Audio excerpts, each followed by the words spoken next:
Good morning to our student. Vijaya nursing classes में आपका हार्दिक स्वागत है। आज हम सीखने जा रहे हैं most important bullets point for the ओबीजी for upcoming exam RRB और नॉर्सेट। और सबसे बढ़िया नॉर्सेट जो अभी आने वाली जल्दी आने वाली है, तो उसके लिए तो बहुत इंपॉर्टेंट क्वेश्चन है। तो चलिए स्टूडेंट, बिना देरी किए हुए आज का वीडियो हम स्टार्ट करते हैं। तो पहला क्वेश्चन देख लेते हैं, बाइसेप स्कोर। ये स्कोर आपको याद रखना पड़ेगा बच्चों। बाइसेप स्कोर या फिर बाइसेप जो क्लासिफिकेशन है उसमें क्या क्या आता है। It's involve the 5 factor assess.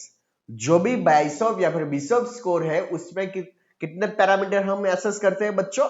5 factor हम एसेस करते हैं। तो चलिए देख लेते हैं कौन कौन से बच्चों। तो पहला आएगा, क्या आएगा बच्चों? फिटल स्टेशन, सर्वाइकल की position, effacement, dilatation and consistency of the cervix. तो 5 पॉइंट आपको याद रखने हैं। कौन कौन से आएगा बच्चों? फिटल स्टेशन, सर्वाइकल की पोजीशन, इफेसमेंट, डायलिटेशन एंड क्या आएगा बच्चों? Consistency of the cervix. Next, postpartum vaginal discharge, यानी कि पोस्टपार्टम जो वजाइनल डिस्चार्ज होता है उसमें क्या प्रेजेंट रहता है? Blood, mucus and the placental tissue. उसे क्या बोला जाता है? तो इसे याद रखना बच्चों, लोकिया बोला जाता है। लोकिया का मीनिंग क्या? पोस्टपार्टम, यानी कि डिलीवरी के बाद जो वजाइनल डिस्चार्ज रहता है जिसमें क्या प्रेजेंट रहता है? ब्लड प्रेजेंट रहता है, म्यूकस प्रेजेंट रहता है और क्या रहता है बच्चों? प्लेसेंटल टिश्यू प्रेजेंट रहता है। तो उसे क्या बोला जाता है? लोकिया बोला जाता है। तो फिर से मैंने 2 टॉपिक बना लिए। कौन कौन से? बाइसेप स्कोर में हम क्या असेस करते हैं? 5 पैरामीटर असेस करते हैं। और लास्ट वन इज द, दूसरा क्वेश्चन मैंने क्या पढ़ाया अभी अभी, तो दूसरा कौन सा आएगा? पोस्टपार्टम जो वजाइनल डिस्चार्ज रहता है जिसमें क्या प्रेजेंट रहता है? ब्लड है, म्यूकस है, प्लेसेंटल टिश्यू, उसे क्या बोला जाता है? लोकिया बोला जाता है। During the intrauterine life, intrauterine life में fetal development majority of the testicles descend into the scrotum। आप सभी को पता है बच्चों, जो भी टेस्टिकल रहती है वो पहले तो क्या होती है? एब्डोमिनल कैविटी में रहती है, लेकिन धीरे धीरे क्या होता है बच्चों? वो डिसेंड होके कहां पर चली जाती है? स्कॉर्टम के पार्ट्स में चली जाती है। तो लेकिन वो कौन से टाइम पे होगी? तो कौन से टाइम में होगी बच्चों? 28 वीक, यानी कि 28 वीक में क्या होता है बच्चों? जो भी टेस्टिस है वो एब्डोमिनल कैविटी से में कहां डिसेंड हो जाएगी? स्कॉर्टम में हो जाएगी। नेक्स्ट, विच टर्म यूज, यानी कि कौन सी टर्म यूज की जाती है बच्चों? Describe the thinning and the shortening of the cervix that occur just before and during the labour. During या फिर जस्ट बिफोर द लेबर जो थिनिंग और शॉर्टनिंग, जो सर्विक्स की जो शॉर्टनेस हो जाती है, थिन हो जाती है, उसे हम क्या बोला जाता है बच्चों? तो ये आप सबको पता है, क्या बोला जाएगा? इफेसमेंट। क्या बोला जाएगा? इफेसमेंट। तो पहला टॉपिक बाइसेप स्कोर, जिसमें कितने पैरामीटर होता है बच्चों? 5 पैरामीटर, 5 पैरामीटर। नेक्स्ट, लोकिया का मीनिंग क्या? पोस्टपार्टम जो वजाइनल डिस्चार्ज जिसमें ब्लड है, प्लेसेंटल टिश्यू है, म्यूकस है, वो सबको क्या बोला जाता है बच्चों? लोकिया बोला जाता है। थर्ड पॉइंट मैंने क्या सिखाया? इंट्रायूट्राइन लाइफ में जो भी स्कॉर्टम के पार्ट में टेस्टिस रहती है वो डिसेंड कब होती है? By the 28 week. इफेसमेंट का मीनिंग क्या बताया है? जो सर्विक्स है वो शॉर्ट हो जाएगी और थिन हो जाएगी, तो उससे क्या क्या बोला जाएगा? इफेसमेंट। चलिए नेक्स्ट, पेनलेस ब्लीडिंग। ये चीज याद रखना बच्चों। कौन सी ब्लीडिंग बोल रहा हूं मैं? Painless bleeding is the clinical feature of the placenta praevia. अगर प्लेसेंटा प्रेविया है तो उसमें कौन सी ब्लीडिंग देखने को मिलती है? Painless vaginal bleeding. लेकिन पेनफुल एक्टिव ब्लीडिंग, यानी कि पेनफुल ब्लीडिंग देखने को मिलती है। It is the clinical feature of the, clinical feature किसका है बच्चों? एब्रप्सियो प्लेसेंटा का। किसका है बच्चों? एब्रप्सियो प्लेसेंटा का। तो फिर से बोल रहा हूं मैं, पेनलेस अगर ब्लीडिंग हो रही है तो वो किसका साइन है बच्चों? It is the mainly sign of the placenta previa. और सेकंड वन इज द, अगर पेनफुल एक्टिव वजाइनल ब्लीडिंग हो रही है तो वो किसका साइन है बच्चों? एब्रप्सियो प्लेसेंटा का। Which hormone is the responsible for the performing the placental function first 8 to 10 week of the pregnancy? कौन सा हार्मोन रिस्पॉन्सिबल है किसके लिए बच्चों? प्लेसेंटल फंक्शन के लिए शुरुआत के 8 से 10 वीक की प्रेगनेंसी में, यानी कि शुरुआत की अगर प्रेगनेंसी किसी वुमन ने कंसीव की है तो शुरुआत के 8 और 10 वीक ऑफ द प्रेगनेंसी में कौन सा हार्मोन है रिस्पॉन्सिबल है किसके लिए बच्चों, प्लेसेंटल फंक्शन के लिए। तो याद रखिए बच्चों कौन सा हार्मोन आएगा बच्चों, एचसीजी। एचसीजी यानी क्या क्या आएगा बच्चों, ह्यूमन कोरियोनिक हार्मोन। कौन सा आएगा बच्चों, ह्यूमन कोरियोनिक हार्मोन। तो याद रखना ये चीज, ह्यूमन कोरियोनिक गोनेडोट्रोपिन। इसमें मैंने जी का मीनिंग नहीं लिखा बच्चों, आप समझना था, ह्यूमन कोरियोनिक गोनेडोट्रोपिन हार्मोन। तो फिर से देख लेते हैं, प्लेसेंटा प्रीविया में क्या होता है बच्चों, पेनलेस वजाइनल ब्लीडिंग होती है। अगर पेन वाली ब्लीडिंग होती है तो वो किसका है, एब्रेप्सिया प्लेसेंटा का। कौन सा हार्मोन रिस्पॉन्सिबल है शुरुआत के 8 से 10 वीक में प्लेसेंटल फंक्शन करने के लिए, तो कौन सा आएगा, HCG hormone. When the fetus is the dies and retained into the uterus, it's called। ऐसी कौन सी कंडीशन में जो फिटस हो क्या हो जाएगा बच्चों, डाइड हो जाएगा, यानी कि डेथ हो जाएगा, और कहां पर रहता है, यूट्रस के अंदर ही रहता है, तो उसे क्या बोला जाता है बच्चों, तो याद रखना उसे क्या बोला जाता है बच्चों, मिस्ड एबॉर्शन के नाम से जाना जाता है। क्या नाम बोला जाता है बच्चों, मिस्ड एबॉर्शन। चलिए, it's very important, using the Naegele's rules for the measuring the expectation delivery date, non invasive method of the estimating the date of the birth. यानी कि ईडीडी का मीनिंग क्या, expectation of the delivery date, उस समय में इस तारीख पर डिलीवरी हो सकती है। और ये काम किसने किया, यानी कि किसने ये फाइंड किया, नेगल्स रूल। तो उसका जो फॉर्मूला है उस फॉर्मूला को हम कौन से नाम से जाना जाता है बच्चों, नेगल्स रूल्स, क्योंकि ये फाइंड आउट किसने किया था, नेगल्स नाम के साइंटिस्ट ने किया था। That's why we called him Naegele's rule. अब नेगल्स रूल का जो फॉर्मूला है वो क्या है वो हम सीख लेते हैं। तो ईडीडी इज द एलएमपी, यानी कि last menstruation period, first plus 1 year में उसे कितने बात कर लीजिए बच्चों, 3 मंथ्स बात कर लीजिए, यानी कि कितने आएंगे, 7 ईयर्स तक आएगा, और प्लस क्या कर दोगे बच्चों उसमें 7 कर देगा। पता चला, LMP plus 1 year into the minus कितना करेंगे आप, 3 मंथ प्लस 7 कर देंगे। नेक्स्ट, बाय विच वीक, यानी कि कौन से वीक में, height of the pregnant uterus eight the level of the umbilicus. जो भी प्रेग्नेंट यूट्रस की जो हाइट रहती है वो कहां पर आ जाती है, at the level of the umbilicals. कब आ जाती है बच्चों, 20 वीक पे। कौन से वीक में, 20 वीक में। तो पता चला, प्लेसेंटल ब्लीडिंग, पेनलेस ब्लीडिंग है तो क्या है बच्चों, प्लेसेंटा प्रीविया। पेनफुल ब्लीडिंग है तो क्या है, एब्रेप्सिया प्लेसेंटा। कौन सा हार्मोन रिस्पॉन्सिबल है किसके लिए, प्लेसेंटल फंक्शन के लिए, एचसीजी। फिटस अगर डाई हो चुका है यूट्रस पे तो क्या बोला जाएगा, मिस्ड। नेगल्स का रूल क्या है, LMP plus 1 year minus 3 month plus 7। कौन से वीक में height of the uterus eight the level of the umbilical हो जाती है, तो बच्चों याद रखिए 20 वीक पे। चलिए, एमटीपी एक्ट को हम पढ़ लेते हैं। क्या पढ़ लेते हैं बच्चों, according to the MTP act 1971 में जो एमटीपी एक्ट आया था उसमें क्या था बच्चों, टर्मिनेशन ऑफ द प्रेगनेंसी अब कब तक कर सकते हैं, ये by the 1 doctor till the 12 week. अगर 12 वीक में किसी प्रेगनेंसी को हम टर्मिनेट करना चाहते हैं तो एक डॉक्टर से हम हो सकता है, लेकिन termination of the pregnancy by the 2 doctor till the 20 week, अगर 12 वीक के बाद है तो कितने डॉक्टर की, मेडिकल प्रैक्टिशनर की जरूरत पड़ेगी बच्चों, 2। चलिए next, according to the MTP act 2020, यानी कि अभी जो लेटेस्ट आया है 2020 में, उसके अनुसार क्या है, तो याद रखिए बच्चों, termination of the pregnancy by the 1 doctor till the 20 week. अगर हम 20 वीक तक के हम क्या कर सकते हैं, एक डॉक्टर या फिर एक मेडिकल प्रैक्टिशनर से हम एमटीपी करवा सकते हैं। Next, termination of the pregnancy by the 2 doctor till the 24 week. क्या आएगा बच्चों, टर्मिनेशन ऑफ द प्रेगनेंसी कर सकते हैं बाय द कितने डॉक्टर से, 2 डॉक्टर से कर सकते हैं, वो भी कब 24 वीक। तो याद रखिए बच्चों, एक डॉक्टर से कितने वीक तक कर सकते हैं, 20 वीक से। अगर 20 वीक से ऊपर हो तो कितने डॉक्टर की जरूरत पड़ेगी, यानी कि मेडिकल प्रैक्टिशनर के 2 की। Sign of the placental separation, ऐसी कौन सी चीज है, यानी कि कौन सा साइन है जिससे हमें पता चल गया कि प्लेसेंटा का क्या हो रहा है, सेपरेशन हो रहा है। तो पहला तो क्या आएगा, lengthening of the umbilical cord outside, जो भी अम्बिलिकल कोड है वो क्या आ जाएगी, आउटसाइड आ जाएगी।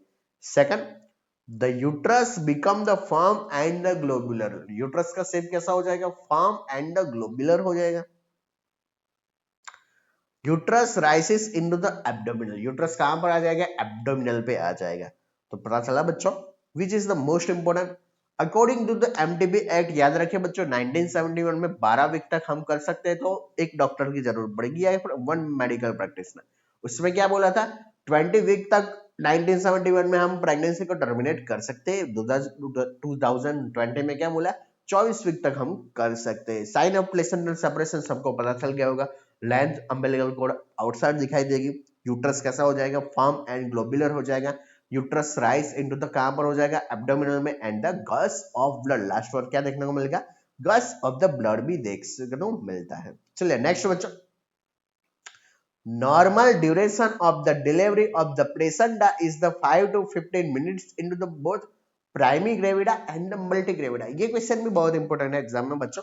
अगर डिलीवरी बेबी की हो सकती है, लेकिन प्लेसेंटा की डिलीवरी कब होती है, तो याद रखिए according to the WHO placenta की जो डिलीवरी है वो कितने टाइम में होनी चाहिए 5 से लेके 15 मिनट में।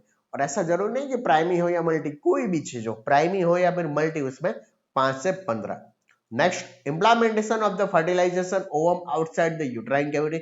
ये क्वेश्चन सबको पता होना चाहिए और सबको पता ही होगा। इम्प्लीमेंटेशन क्या है, फर्टिलाइजेशन जो ओवम है outside the uterine cavity. Normally कहाँ होना चाहिए बच्चों यूट्राइन कैविटी, लेकिन यूट्राइन कैविटी से बाहर होता है तो उसे क्या बोला जाता है बच्चों एक्टोपिक प्रेगनेंसी। क्या बोला जाता है एक्टोपिक प्रेगनेंसी। ये चीज बहुत एग्जाम में पूछा था बार बार। ऐसे क्वेश्चन ऐसा है ना बच्चों जो बार बार आपको एग्जाम में रिपीटेड पूछे ही जाते, तो ये सारी चीज आपको याद रखनी पड़ती है। चलिए नेक्स्ट, चलिए 78% जो एक्टोपिक प्रेगनेंसी है बच्चों occurs into the ampulla part. चलिए दूसरा क्वेश्चन जो आपको फिक्स करना है अपने माइंड में,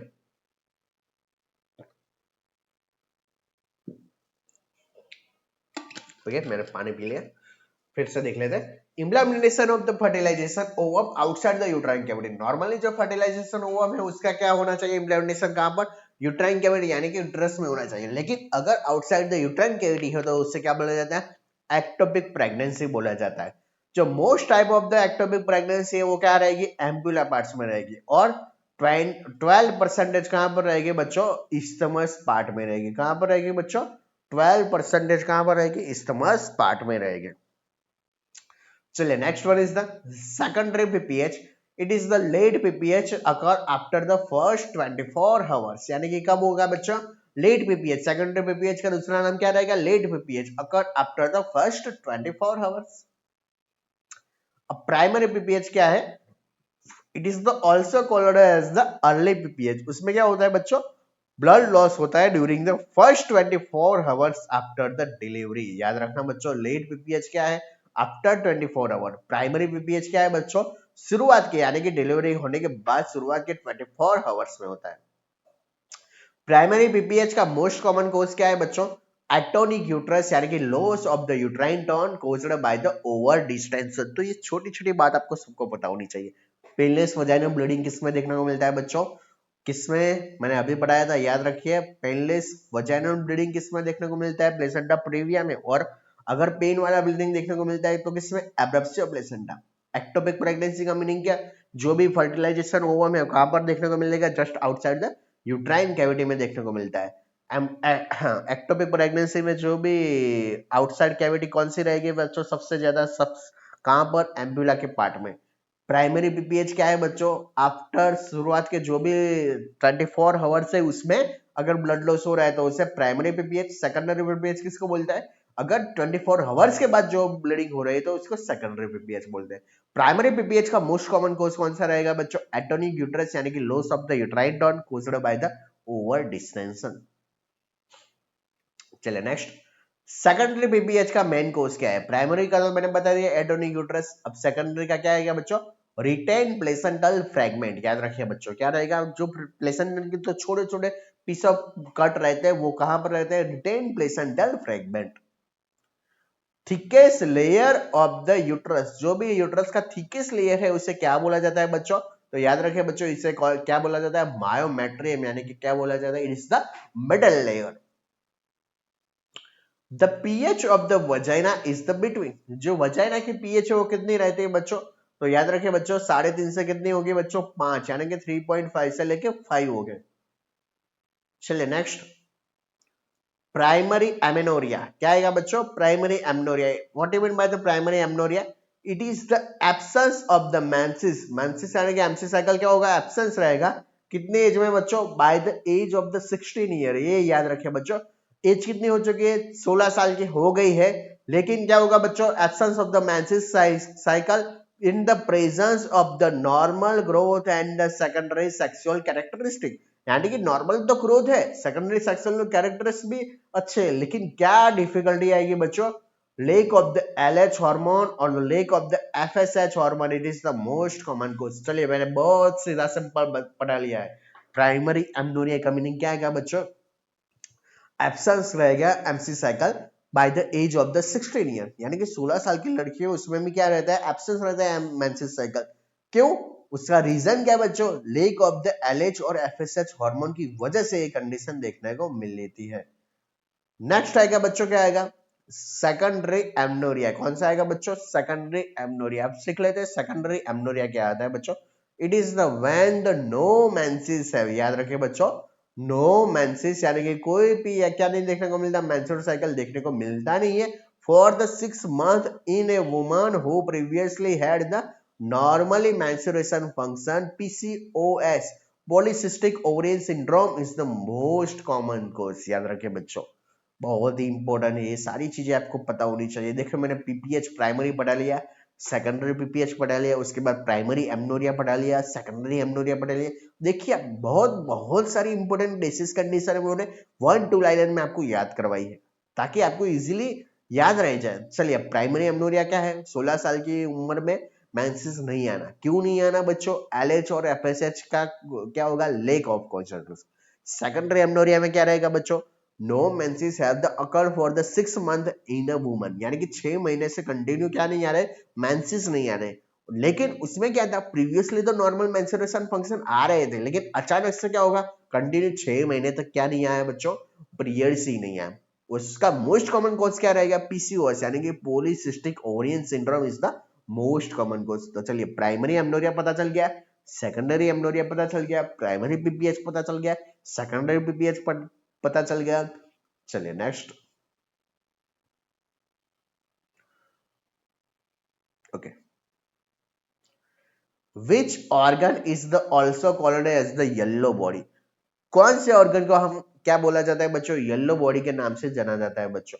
कॉर्पस ल्यूटियम। याद रखिए बच्चों, कौन सा आएगा बच्चों? Corpus luteum. The area between the vagina and the anal opening is the non S, यानी कि ऐसे एरिया को बताइए जिसमें क्या होता है बच्चों?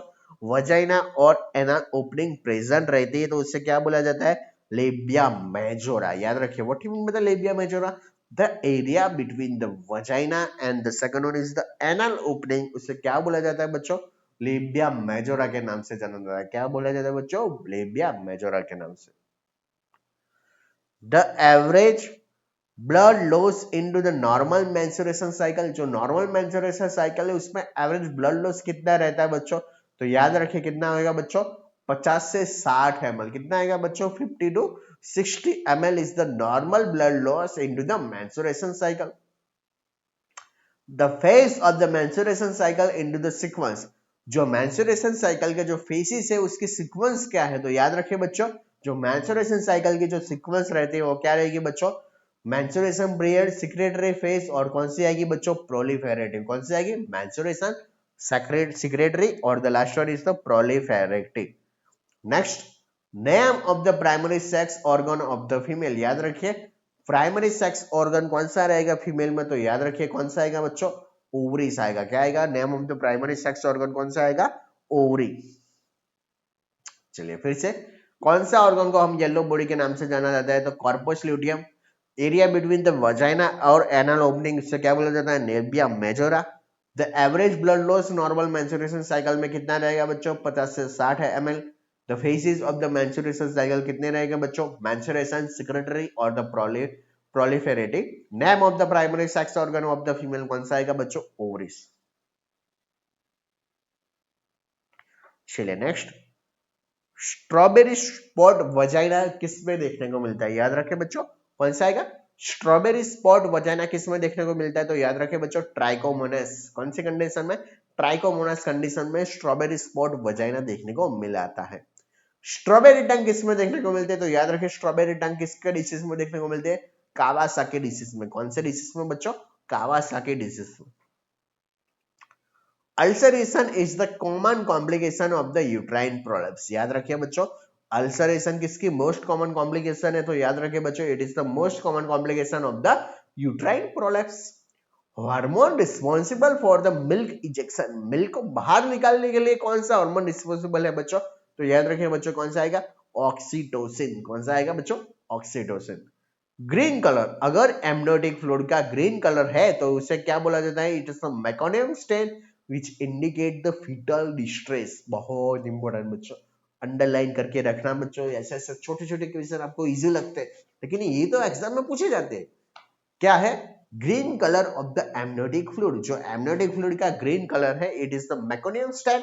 उसे क्या बोला जाता है, यानी कि उसमें ऐसी कंडीशन को हमें क्या डिक्लेयर कर देना चाहिए, fetal distress. Normal colour of the amniotic fluid, जो भी नॉर्मल कलर रहता है एमनियोटिक फ्लूइड का वो कौन सा रहता है बच्चों, तो वो कैसा रहेगा बच्चों, क्लियर रहेगा। कैसा है, क्लियर। फिर से देख लेते हैं, स्ट्रॉबेरी स्पॉट वजाइना किस में देखने को मिलती है, ट्राइकोमोनास। स्ट्रॉबेरी टंग किस में देखने को मिलती है, कावासाकी डिसीज।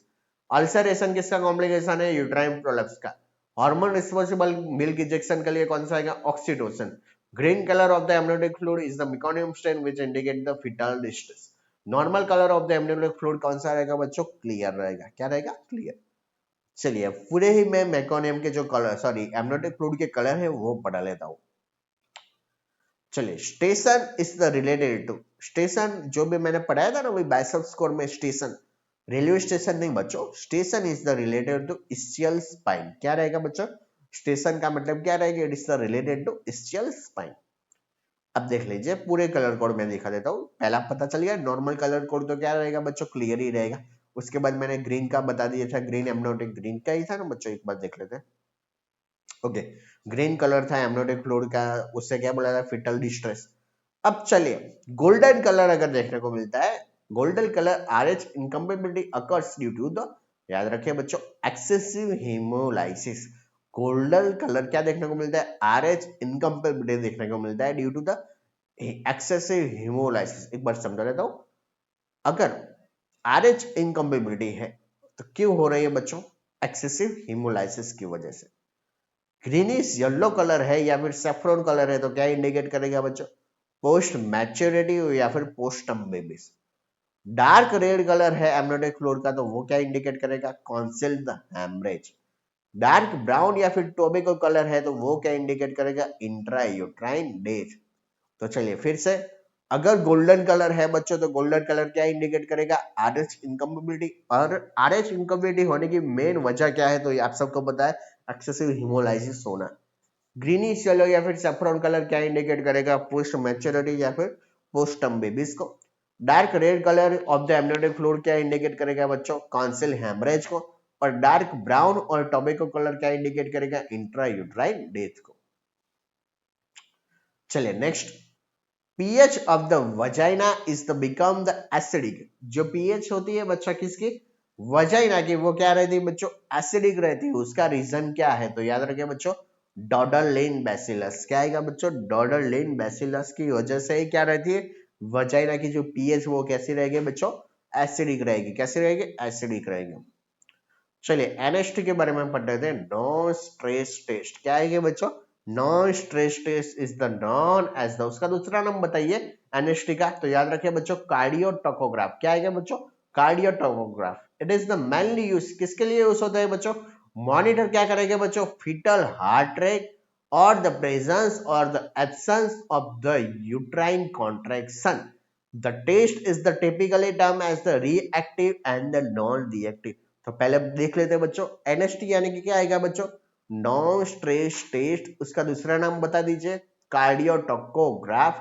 इसका मेनली यूज किसके लिए होगा बच्चों, monitor the fetal heart rate, और किसके लिए, प्रेजेंस और द एब्सेंस ऑफ द, किसके लिए, यूट्राइन कॉन्ट्रैक्शन के लिए। और द टेस्ट यानी कि ये टेस्ट को हम दो रिजल्ट में हम बांटे जाएंगे, कौन कौन से बच्चों, रिएक्टिव और दूसरा कौन सा आएगा, non reactive. Next, neural tube defect can be prevent by, sorry neural tube जो भी होती है, आपको सभी को पता है, अगर न्यूरल ट्यूब डिफेक्ट को हमसे बचना है तो हमें कैसे बचेंगे बच्चों? तो आप सभी को पता ही होगा बच्चों, how to prevent the neural tube. तो याद रखिए बच्चों, मैटरनल फॉलेट सप्लीमेंटेशन, यानी कि फॉलिक एसिड का हम टैबलेट हम स्टार्ट कर देंगे, तो उसकी वजह से क्या होगा बच्चों? क्या नहीं होगा बच्चों? न्यूरल ट्यूब डिफेक्ट्स नहीं होगा। चलिए नेक्स्ट।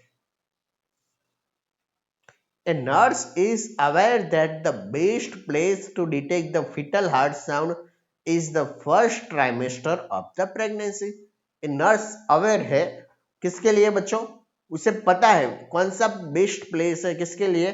डिटेक्ट करने के लिए। क्या डिटेक्ट करने के लिए बच्चों? Fetal heart sound into the first trimester of the pregnancy, यानी कि शुरुआत के पहले जो ट्राइमेस्टर रहती है, फर्स्ट ट्राइमेस्टर प्रेगनेंसी में, वो।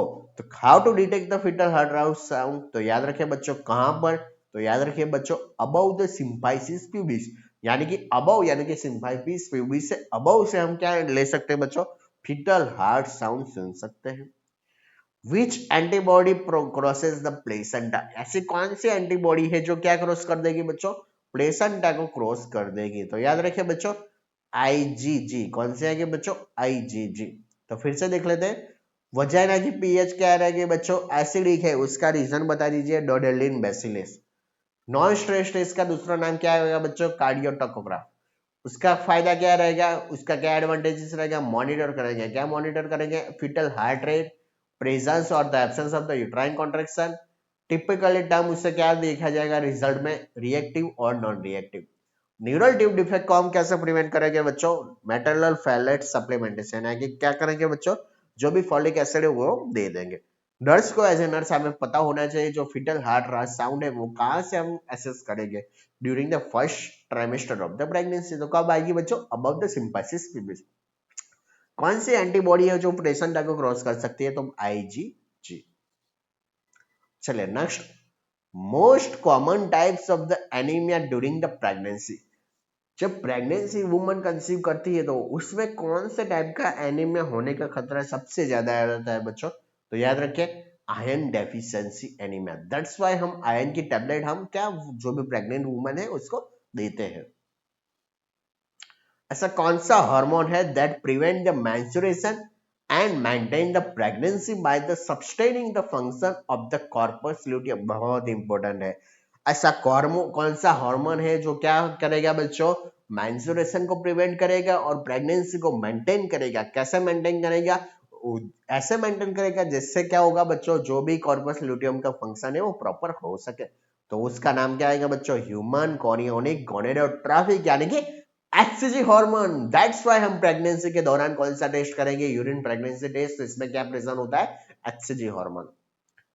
The pap smear examination is the done to diagnosis. Pap smear examination हम क्यों करते हैं? किसको डायग्नोसिस करने के लिए करते हैं? तो बच्चों याद रखें बच्चों, सर्विक्स का कैंसर, यानी कि carcinoma of the cervix. Abnormal proliferation of the uterine endometrial tissue outside the uterus is the known as the abnormal. क्या होता है बच्चों? प्रोलिफरेशन देखने को मिलता है किसका? यूट्राइन एंडोमेट्रियल टिश्यू का। कहां पर? Just outside the uterus. उससे क्या बोला जाता है बच्चों?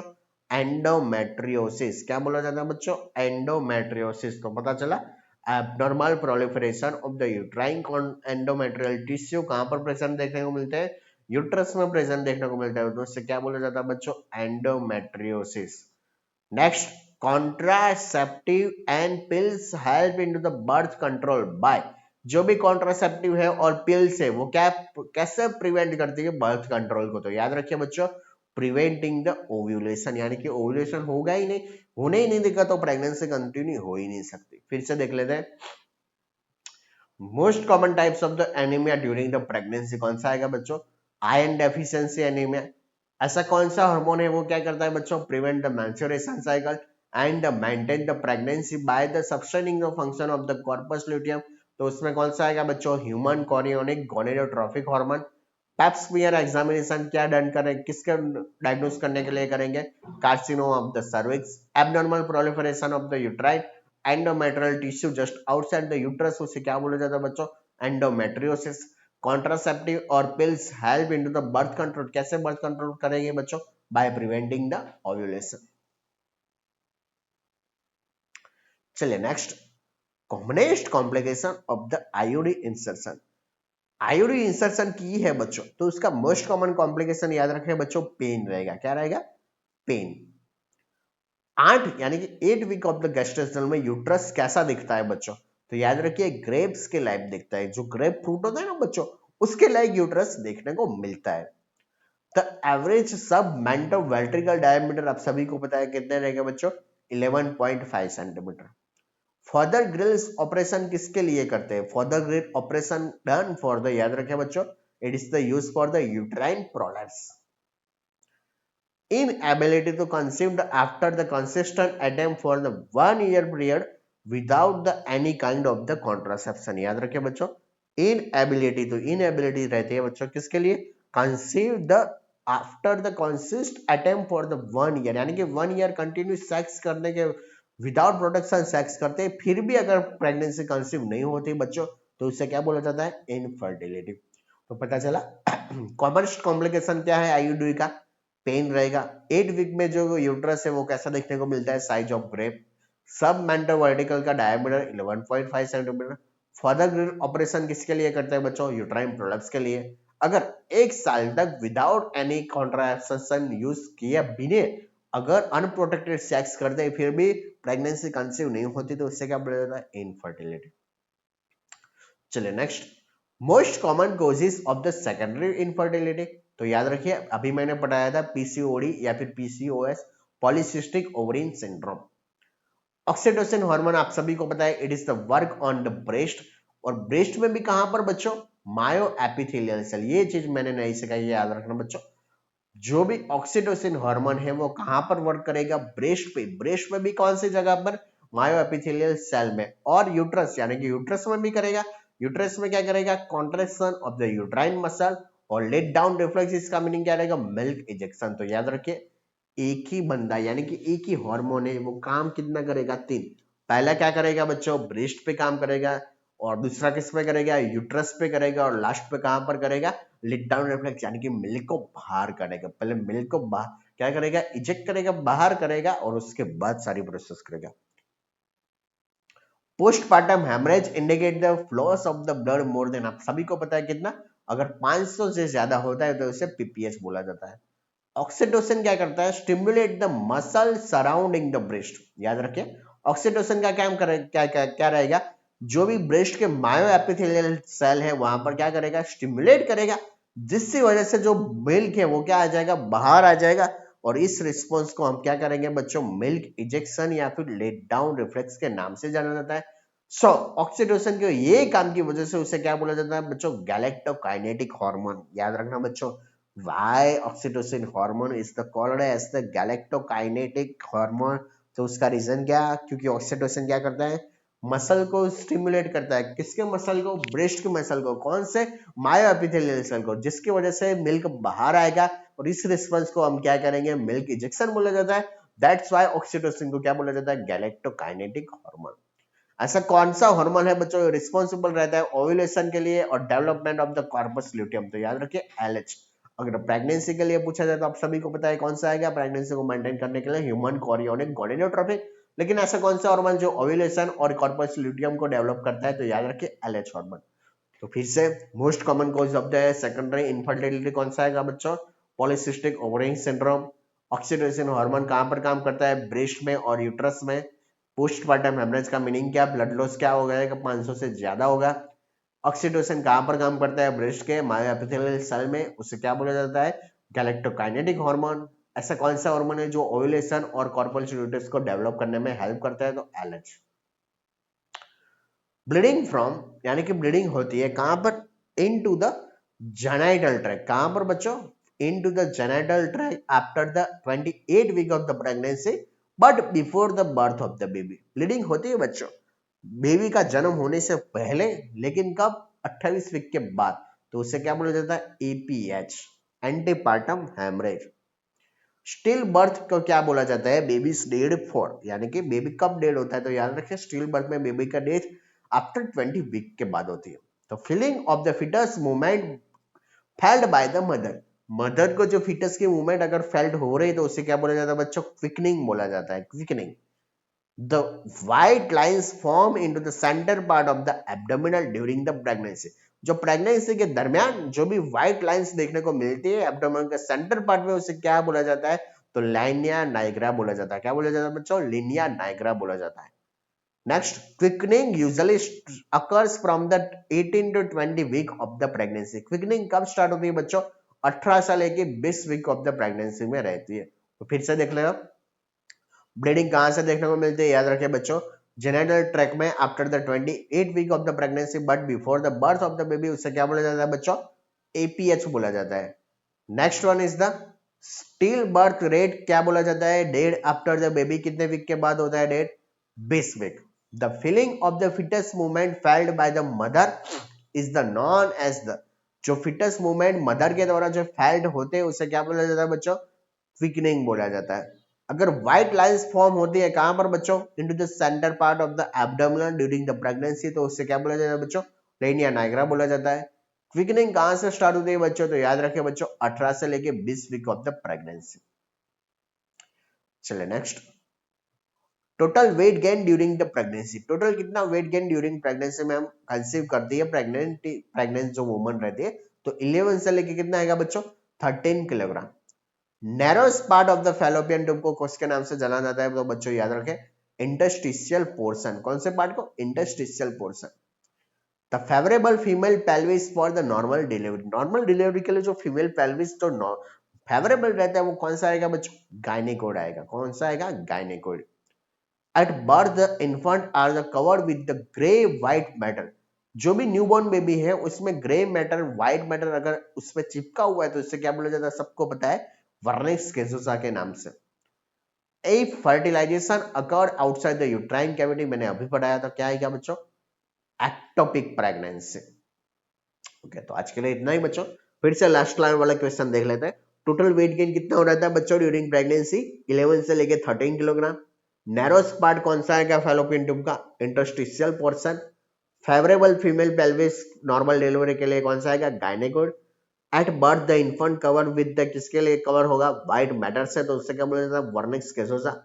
Fertilisation occurred outside the uterine cavity को क्या बोला जाता है बच्चों? एक्टोपिक प्रेगनेंसी के नाम से जाना जाता है। तो बच्चों आज के लिए इतना ही। मेरा लेक्चर कैसा लगा प्लीज कमेंट में जरूर बताइएगा। तो मैं दूसरा पार्ट में 2 दिन के बाद लेके आऊंगा, और जो भी स्टूडेंट बच्चे एग्जाम देने जा रहे हैं तो ये वीडियो मेरा एक बार जरूर देख लीजिएगा। तो मिलते हैं अगले लेक्चर में। Thank you all student.